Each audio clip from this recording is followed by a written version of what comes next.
ఈ రోజు ఎపిసోడ్ చూసిన తర్వాత ఆ పిరమిడ్ కట్టే గేమ్ లో బర్నీ గారు గెలిచారా, శ్రీజ గారు గెలిచారా? మీ అభిప్రాయం ఏంటి? నా అభిప్రాయం అయితే నేను చెప్పేస్తాను. First of all, Bigg Boss task లు చాలా వాటికి అన్ని ఇలాగే ఉంటాయండి. ఈ వీడియో చూస్తున్న వాళ్ళు కూడా కొంతవరకు బర్నీ గారికి సపోర్ట్ చేస్తారు, కొంతవరకు శ్రీజ గారికి సపోర్ట్ చేస్తారు. అక్కడ రెండు ఆప్షన్స్ ఉన్నాయి, ఎలాగైనా కన్సిడర్ చేసుకోవచ్చు. నేను ఎలా కన్సిడర్ చేస్తానని చెప్తాను. స్క్వేర్ లోపల పిరమిడ్ ని నిర్మించాలి. ఆ స్క్వేర్ లోపల నిర్మించాలి ఫస్ట్ రూల్. దాని తర్వాత ఏంటంటే ఎన్నైతే ఎక్కువ కడతారో వాళ్ళు విన్నర్స్ అని చెప్పారు. స్క్వేర్ లోపల ఎవరిది ఎక్కువ ఉంది?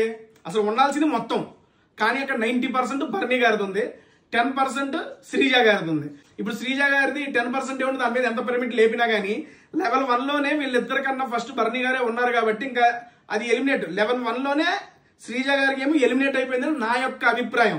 మేబీ నాతో డిఫర్ చేసే వాళ్ళు కూడా ఉండొచ్చు, నీ తప్పుడు అనాలిసిస్ అని చెప్పేవాళ్ళు కూడా ఉండొచ్చులే, కానీ it's purely my personal opinion అండి.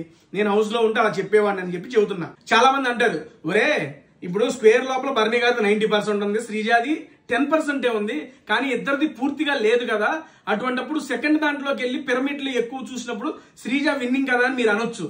కానీ ఇక్కడ నేను చెప్పేది ఏంటంటే, ఆ స్క్వేర్ లోపల ఫస్ట్ రూల్ లోనే స్క్వేర్ లోపల ఉండాలి అనుకున్నప్పుడు మరి ఎవరిదైతే మాక్సిమం ఉంటుందో అక్కడే మాక్సిమం బర్నీ గారిదే ఉంది కాబట్టి శ్రీజ గారిది లేదు. అసలు లేని దగ్గర ఎన్ని పిరమిడ్లు కట్టిన ఉపయోగం ఏముంది? అది నా పాయింట్.